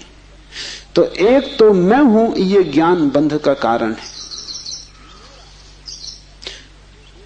मेरा बोध हूपन का बोध नहीं। हूपन का बोध तो शुद्ध है, उसमें कोई सीमा नहीं है। जब तुम कहते हो हूं, तो तुम्हारे हूं में और वृक्ष के हूं में कोई फर्क होगा? तुम्हारे हूं में और मेरे हूं में कोई फर्क होगा? जब तुम सिर्फ हो तो नदियां, पहाड़, वृक्ष सभी एक हो गए। जैसे ही मैंने कहा मैं, वैसे ही मैं अलग हुआ। जैसे ही मैंने कहा मैं, वैसे ही तुम टूट गए, पर हो गए, अस्तित्व से मैं पृथक हो गया। हूंपन ब्रह्म है और मैं मनुष्य की अज्ञान दशा है। जब तुम जानते हो कि सिर्फ हूं, तब तुम्हारे भीतर केंद्र नहीं होता, तब सारा अस्तित्व एक हो जाता है। तब तुम उस लहर की तरह हो जो सागर में खो गई। अभी तुम उस लहर की तरह हो जो जम के बर्फ हो गई है, सागर से टूट गई है। ज्ञानम बंधा, पहला तो ज्ञान बंध है, इस बात का ज्ञान कि मैं हूं। दूसरा ज्ञान बंध है वो सब ज्ञान जो तुम बाहर से इकट्ठा कर लिए हो, जो तुमने शास्त्रों से चुराया है, जो तुमने सद्गुरुओं से उधार लिया है, जो तुम्हारी स्मृति है, वो सब बंधन है। उससे तुम्हें मुक्ति ना मिलेगी। इसलिए तुम पंडित से ज्यादा बंधा हुआ आदमी ना पाओगे। मेरे पास सब तरह के लोग आते हैं, सब तरह के मरीज। उसमें पंडित से ज्यादा कैंसर ग्रस्त कोई भी नहीं। उसका इलाज नहीं, वो ला इलाज है। उसकी तकलीफ यह है कि वो जानता है, इसलिए न वो सुन सकता न वो समझ सकता। तुम उससे कुछ बोलो, इसके पहले कि तुम बोलो उसने उसका अर्थ कर लिया है। इसके पहले कि वो तुम्हें सुने उसने व्याख्या निकाल ली। शब्दों से भरा हुआ चित्त जानने में असमर्थ हो जाता है। वो इतना ज्यादा जानता है बिना कुछ जाने, क्योंकि सब जाना हुआ उधार है। शास्त्र से अगर ज्ञान मिलता होता तो सभी के पास शास्त्र है, ज्ञान सभी को मिल गया होता। ज्ञान तो तब मिलता है जब कोई निशब्द हो जाता है, जब वो सभी शास्त्रों को विसर्जित कर देता है, जब वो उस सब ज्ञान को जो दूसरों से मिला है वापस लौटा देता है जगत को, जब वो उसे खोजता है जो मेरा मूल अस्तित्व है, जो मुझे दूसरे से नहीं मिला। इसे थोड़ा समझो। तुम्हारा शरीर तुम्हें मां और पिता से मिला है। तुम्हारे शरीर में तुम्हारा कुछ भी नहीं है। आधा तुम्हारी मां का दान है, आधे तुम्हारे पिता का दान है। फिर तुम्हारा शरीर तुम्हें भोजन से मिला है, वो जो रोज तुम भोजन कर रहे हो। 5 तत्वों से मिला है, वायु है, अग्नि है, 5 तत्व हैं, उनसे तुम्हें मिला है। इसमें तुम्हारा कुछ भी नहीं है। लेकिन तुम्हारी चेतना तुम्हें 5 तत्वों में से किसी से भी नहीं मिली है। तुम्हारी चेतना तुम्हें मां और पिता से भी नहीं मिली। तुम जो जो जानते हो वो तुमने स्कूल विश्वविद्यालय से सीखा है, शास्त्रों से सुना है, गुरुओं से पाया है। वो तुम्हारे शरीर का हिस्सा है, तुम्हारी आत्मा का नहीं। तुम्हारी आत्मा तो वही है जो तुम्हें किसी से भी नहीं मिली। जब तक तुम उस शुद्ध तत्व को न खोज लोगे जो निपट तुम्हारा है, जो तुम्हें किसी से भी नहीं मिला है, न मां ने दिया, न पिता ने, न समाज ने, न गुरु ने, न शास्त्र ने, वही तुम्हारा स्वभाव है। ज्ञान बंद है क्योंकि वो तुम्हें स्वभाव तक न पहुंचने देगा। ज्ञान ने ही तुम्हें बांटा है। तुम कहते हो मैं हिंदू, तुमने कभी सोचा कि तुम हिंदू क्यों हो? तुम कहते हो मैं मुसलमान, तुमने कभी विचारा कि तुम मुसलमान क्यों हो? हिंदू और मुसलमान में फर्क क्या है?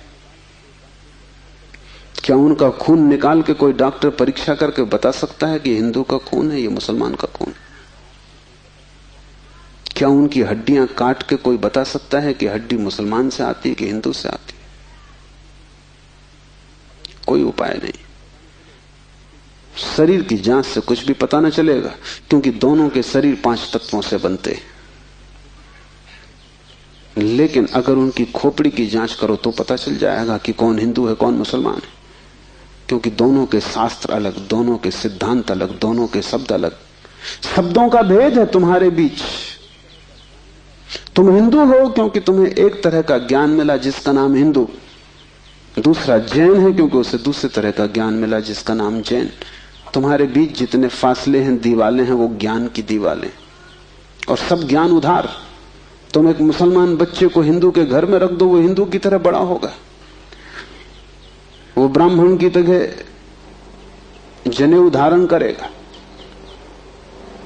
वो उपनिषद और वेद के वचन उद्धृत करेगा।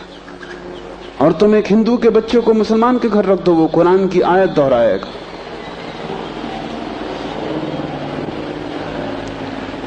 ज्ञान तुम्हें बांटता है, क्योंकि ज्ञान तुम्हारे चारों तरफ एक दीवार खींच देता है, और ज्ञान तुम्हें लड़ाता है, और ज्ञान तुम्हारे जीवन में वैमनस्य और शत्रुता पैदा करता है।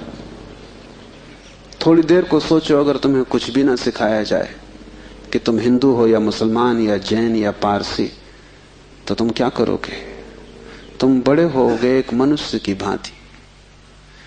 तुम्हारे बीच कोई दीवार ना होगी। दुनिया में कोई 300 धर्म है, 300 कारागृह, और हर आदमी पैदा होते से एक कारागृह या दूसरे कारागृह में डाल दिया जाता है। और पंडित पुरोहित बड़ी चेष्टा करते हैं कि बच्चे पे जल्दी से जल्दी कब्जा हो जाए। उसको वो धर्म शिक्षा कहते हैं। उससे ज्यादा अधर्म और कुछ भी नहीं है। वो उसको धर्म शिक्षा कहते हैं। 7 साल के पहले बच्चे को पकड़ लें, क्योंकि 7 साल का बच्चा अगर बड़ा हो गया तो फिर पकड़ना रोज रोज मुश्किल होता जाएगा। और बच्चे को अगर थोड़ा भी बोध आ गया तो फिर वो सवाल उठाने लगेगा, और सवालों का जवाब पंडितों के पास बिल्कुल नहीं है। पंडित सिर्फ मूढ़ों को तृप्त कर पाते हैं। जितनी कम बुद्धि का आदमी हो, पंडित से उतनी जल्दी तृप्त हो जाता है। वो एक प्रश्न पूछता, उत्तर मिल जाता है। तुम जाते हो पंडित से, पूछते हो संसार को किसने बनाया? वो कहता भगवान ने। तुम प्रसन्न घर लौटाते हो बिना पूछे कि भगवान को किसने बनाया। अगर तुम दूसरा प्रश्न पूछते, पंडित नाराज हो जाता, क्योंकि उसका उसे भी पता नहीं, किताब में वो लिखा नहीं। और फिर झंझट की बात है, परमात्मा को किसने बनाया? फिर तुम पूछते ही चले जाओगे, वो कोई भी जवाब दे, तुम पूछोगे उसको किसने बनाया। अगर गौर से देखो तो तुम्हारे पहले सवाल का जवाब दिया नहीं गया है। पंडित ने तुम्हें सिर्फ संतुष्ट कर दिया क्योंकि तुम बहुत बुद्धिमान नहीं। और बच्चे अबोध, उनका अभी तर्क नहीं जगा, विचार नहीं जगा, अभी वो प्रश्न नहीं पूछ सकते। अभी तुम जो भी कचरा उनके दिमाग में डाल दो, वो उसे स्वीकार कर लेंगे।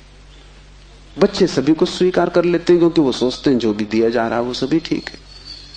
बच्चा ज्यादा सवाल नहीं उठा सकता, सवाल उठाने के लिए थोड़ी प्रौढ़ता चाहिए।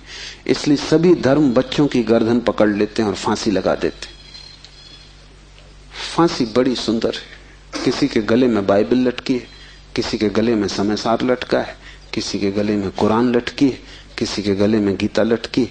ये इतने प्रीतिकर बंधन है कि इनको छोड़ने की हिम्मत फिर जुटानी बहुत मुश्किल है। और जब भी तुम इन्हें छोड़ना चाहोगे, एक खतरा सामने आ जाएगा, क्योंकि इन्हें छोड़ा तो तुम अज्ञानी। क्योंकि जैसे तुम इनको छोड़ोगे, तुम पाओगे मैं तो कुछ जानता नहीं, बस ये किताब सारी संपदा है, इसको संभालो। अपने अज्ञान को छिपाने का यही तो एक उपाय है।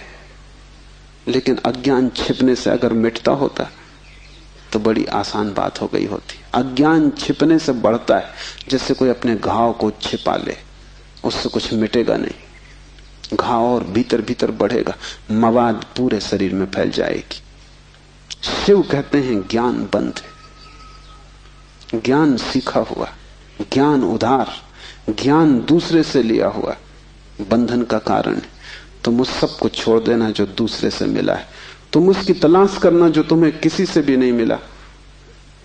तुम उसकी खोज में निकलना, उस चेहरे की खोज में जो तुम्हारा है। तुम्हारे भीतर छिपा हुआ एक झरना है चैतन्य का, जो तुम्हें किसी से भी नहीं मिला, जो तुम्हारा स्वभाव है, जो तुम्हारी निज संपदा है, निजत्व है, वही तुम्हारी आत्मा है। तीसरा सूत्र है योनि वर्ग और कला शरीर है।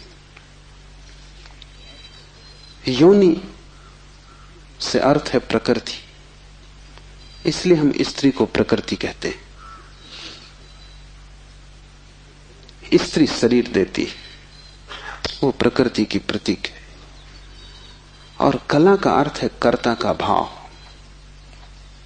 एक ही कला है, वो कला है संसार में उतरने की कला।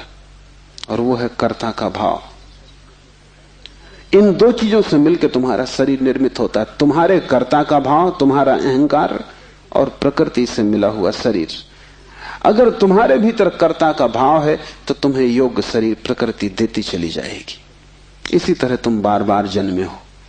कभी तुम पशु थे, कभी पक्षी थे, कभी वृक्ष थे, कभी मनुष्य। तुमने जो चाहा है वो तुम्हें मिला है। तुमने जो आकांक्षा की है, तुमने जो कर्तृत्व की वासना की है, वही घट गया है। तुम्हारे कर्तृत्व की वासना घटना बन जाती है, विचार वस्तुएं बन जाते हैं। इसलिए बहुत सोच विचार के वासना करना, क्योंकि सभी वासनाएं पूरी हो जाती हैं देर अबेर। अगर तुम बहुत बार देखते हो आकाश में पक्षी को और सोचते हो कैसी स्वतंत्रता पक्षी को, खास हम पक्षी होते, देर न लगेगी, जल्दी तुम पक्षी हो जाओ।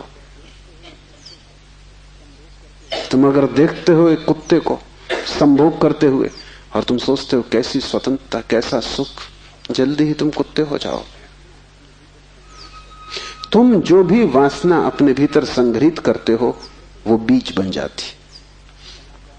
प्रकृति तो केवल शरीर देती है, कलाकार तो तुम ही हो, स्वयं को निर्माण करने वाले।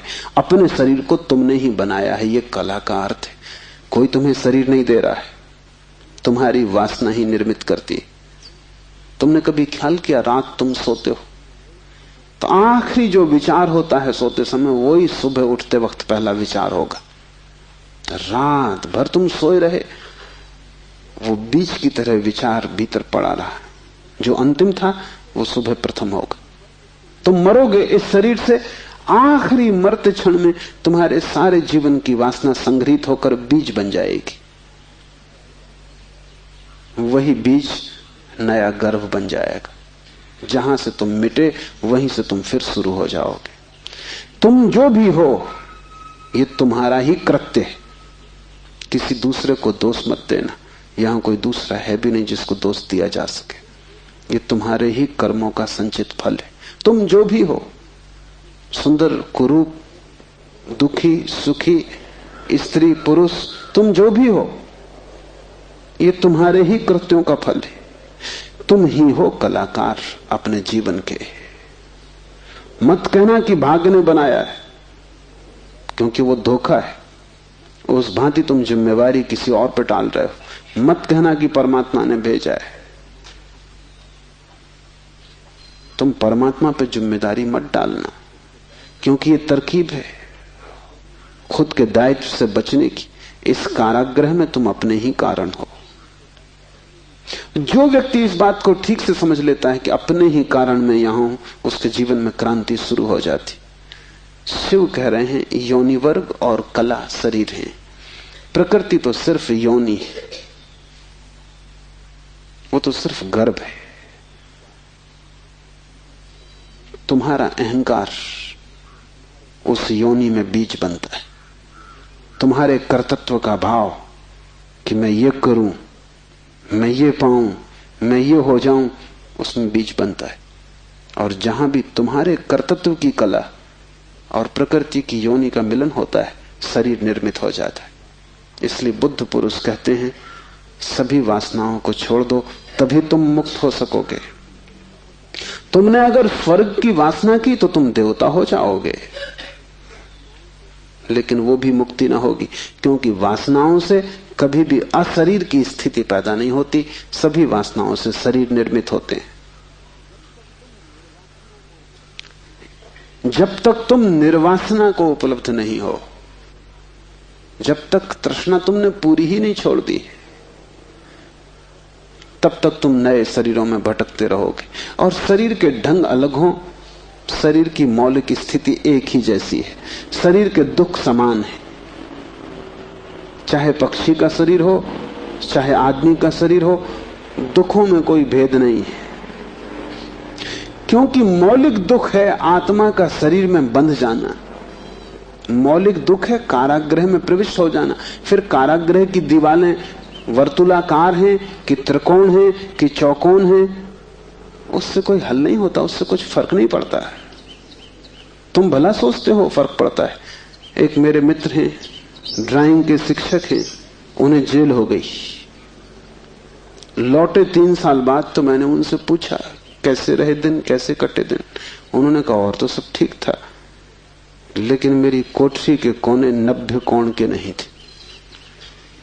वो ड्राइंग के शिक्षक हैं, उनकी बुद्धि वो 90 कोण के नहीं थे कोठरी के कोने। उनकी असली तकलीफ 3 साल यही रही, क्योंकि उसी कोठरी में रहना और बार बार देखना वो कोना, वो 90 कोण का नहीं। तो जो बात उन्होंने मुझसे कही वो ये कि तो और तो सब ठीक था, बाकी कुछ अड़चन ना थी, लेकिन कोने ठीक 90 के नहीं थे। कोने 90 के हों कि 90 के ना हो, इससे क्या बुनियादी फर्क पड़ेगा? कारागृह कारागृह, पक्षी का शरीर के आदमी का बहुत फर्क नहीं पड़ता। बंद तुम हो गए वही दुख है, बंध गए तुम वही दुख है। वासना बांधती है, वासना है रज्जु जिससे हम बंधते हैं। और ध्यान रखना, तुम्हारे अतिरिक्त और कोई जिम्मेवार नहीं है। उद्यमो भैरवा, चौथा सूत्र है उद्यम ही भैरव है। उद्यम उस आध्यात्मिक प्रयास को कहते हैं जिससे तुम इस कारागृह के बाहर होने की चेष्टा करते हो। भैरव शब्द पारिभाषिक है। भा का अर्थ है भरण, रा का अर्थ है रवण, वा का अर्थ है वमन। भरण का अर्थ है धारण, रवण का अर्थ है संहार और वमन का अर्थ है फैलाना। भैरव का अर्थ है ब्रह्म, जो धारण किए है, जो संभाले है, जिसमें हम पैदा होंगे और जिसमें हम मिटेंगे, जो विस्तार है और जो ही संकोच बनेगा, जो सृष्टि का उद्भव है और जिसमें प्रलय होगा। मूल अस्तित्व का नाम भैरव है। शिव कहते हैं उद्यम ही भैरव है। और जिस दिन भी तुमने आध्यात्मिक जीवन की चेष्टा शुरू की, तुम भैरव होने लगे, तुम परमात्मा के साथ एक होने लगे। तुम्हारी चेष्टा की पहली किरण और तुमने सूरज की तरफ यात्रा शुरू कर दी। पहला ख्याल तुम्हारे भीतर मुक्त होने का, और ज्यादा दूर नहीं है मंजिल, क्योंकि पहला कदम करीब करीब आधी यात्रा है। उद्यम भैरव है। पाओगे, देर लगेगी, मंजिल पहुंचने में समय लगेगा, लेकिन तुमने चेष्टा शुरू की और तुम्हारे भीतर बीज आरोपित हो गया कि मैं उठूं इस कारागृह के बाहर, मैं जाऊं शरीर से मुक्त हूं, मैं हटूं वासना से, मैं अब और बीज न बोऊं इस संसार को बढ़ाने के, मैं और जन्मों की आकांक्षा न करूं। तुम्हारे भीतर जैसे ही ये भाव सघन होना शुरू हुआ कि अब मैं मूर्छा को तोड़ूं और चैतन्य बनूं, वैसे ही तुम भैरव होने लगे, वैसे ही तुम ब्रह्म के साथ एक होने लगे। क्योंकि वस्तुतः तो तुम एक हो ही, सिर्फ तुम्हें स्मरण आ जाए। मूलतः तो तुम एक हो ही, तुम उसी सागर के झरने हो, तुम उसी सूरज की किरण हो, तुम उसी महाआकाश के एक छोटे से खंड हो। पर तुम्हें स्मरण आना शुरू हो जाए और दीवालें विसर्जित होने लगे तो तुम उस महाआकाश के साथ एक हो जाओगे। उद्यम भैरव है। बड़ी सघन चेष्टा करनी जरूरी है, क्योंकि नींद गहरी है। तोड़ोगे सतत तो ही टूट पाएगी, आलस्य करोगे संभव नहीं होगा। आज तोड़ोगे कल फिर बना लोगे तो फिर भटकते रहोगे। एक हाथ से तोड़ोगे दूसरे से बनाते जाओगे तो श्रम व्यर्थ होगा। उद्यम का अर्थ है तुम्हारी पूरी चेष्टा संलग्न हो जाए। लोग मेरे पास आते हैं, वो कहते हैं हम करते हैं लेकिन कुछ हो नहीं रहा, और मैं उनकी शक्ल देखता हूं, वो करते हैं ही नहीं, या ऐसा मरे मरे करते हैं जैसे मक्खियां उड़ा रहे हैं। उनके करने में कोई प्राण नहीं है, इसलिए नहीं होता। लेकिन वो आते ऐसे हैं जैसे कि वो परमात्मा पे कोई बड़ी कृपा कर रहे हैं कि करते हैं और नहीं हो रहा, तो शिकायत लेके आए कि कहीं कुछ गड़बड़ हो रही, कहीं कोई अन्याय हो रहा है, कि दूसरों को हो रहा है, हमें नहीं हो रहा। इस जगत में अन्याय होता ही नहीं। इस जगत में जो भी होता है न्याय है, क्योंकि यहां कोई आदमी नहीं बैठा है न्याय अन्याय करने को। जगत में तो नियम है, उन्हीं नियमों का नाम धर्म है। तुम अगर इच्छे तिरछे चले गिरोगे, टांग टूट जाएगी, तो तुम जाके अदालत में ये नहीं कहोगे कि गुरुत्वाकर्षण के कानून पर एक मुकदमा चलाता हूं। तो अदालत कहेगी तुम तिरछे मत चलते, गुरुत्वाकर्षण तुम्हें गिराने में उत्सुक नहीं है, न तुम्हें संभालने में उत्सुक है। तुम जब सीधे सीधे चलते हो वही तुम्हें संभालता है, जब तुम तिरछे चलते हो वही तुम्हें गिराता है। न गिराने की उसकी कोई आकांक्षा है, न संभालने की। तटस्थ है जगत का नियम, उस तटस्थ नियम का नाम धर्म है। उसको हिंदुओं ने रित कहा है। वो परम नियम है, वो तुम्हारी तरफ पक्षपात नहीं करता कि किसी को गिरा दे किसी को उठा दे। तुम जैसे ही ठीक चलने लगते हो वो तुम्हें संभालता है, तुम गिरना चाहते हो वो तुम्हें गिराता है। वो हर हालत में उपलब्ध है। तुम जैसा भी उसका उपयोग करना चाहते हो वो तुम्हें खुला है, उसके द्वार बंद नहीं है। तुम सिर ठोकना चाहते हो दरवाजे से, सिर ठोक लो। तुम दरवाजा खोल के भीतर जाना चाहते हो, भीतर चले जाओ। वो तटस्थ है। उद्यम भैरव है, महान श्रम चाहिए। उद्यम का अर्थ है प्रगाढ़ श्रम, तुम्हारी समग्रता लग जाए श्रम में, उसका नाम उद्यम है। और तब देर न लगी कि तुम्हारे भैरव हो जाने में। शक्ति चक्र के संधान से विश्व का संहार हो जाता है, 5वां सूत्र है। और अगर तुमने ठीक उद्यम किया, अगर तुमने अपनी संपूर्ण ऊर्जा को संलग्न कर दिया चेष्टा में, सत्य की खोज, परमात्मा की खोज या आत्मा की खोज में, तो तुम्हारे भीतर जो शक्ति का चक्र है वो पूर्ण हो जाता है। अभी तुम्हारे भीतर शक्ति का चक्र पूर्ण नहीं है, कटा बटा है। वैज्ञानिक कहते हैं कि बुद्धिमान से बुद्धिमान आदमी भी अपनी 15% से ज्यादा प्रतिभा का उपयोग नहीं करता। 85% प्रतिभा ऐसे ही सड़ जाती। ये तो बुद्धिमान आदमी की बात है। बुद्धू का क्या हिसाब, वो तो शायद करते ही नहीं। हम अपने शरीर की भी ऊर्जा का पूरा उपयोग नहीं करते, 5% ज्यादा से ज्यादा। तो अगर हम मंदे मंदे जीते, अगर हमारा दिया टिमटिमाता टिमटिमाता लगता है, तो कसूर किसका है? तुम जीते ही नहीं पूरी तरह। जैसे तुम जीने से भी भयभीत हो कि लपट कहीं जोर से ना आ जाए। तुम डरे डरे हो, तुम कपते कपते जीते हो। तो फिर शक्ति का जो चक्र है तुम्हारे भीतर वो पूरा नहीं हो पाता। तो तुम्हारी गाड़ी ऐसे चलती जैसे कभी कार को तुमने देखा हो, पेट्रोल कभी आता कभी नहीं आता, कभी कचरा आता, तो कार ऐसे चलती जैसे हिचकी खा रही हो। बस ऐसा तुम्हारा जीवन है, हिचकी खाते तुम चलते हो। जरा जरा सी शक्ति के खंड खंड आते, अखंड शक्ति नहीं हो पाती। जिस चीज में भी तुम अपनी पूरी शक्ति लगा दोगे, वो कोई भी हो चीज, अगर तुम चित्र बनाते हो और चित्रकार हो और तुमने अपनी पूरी शक्ति को चित्र बनाने में लगा दिया, पूरी कि रत्ती भर बाकी ना बची, तो तुम वहीं से मुक्त हो जाओगे, क्योंकि वही उद्यम पूर्ण होते ही भैरव हो जाता है।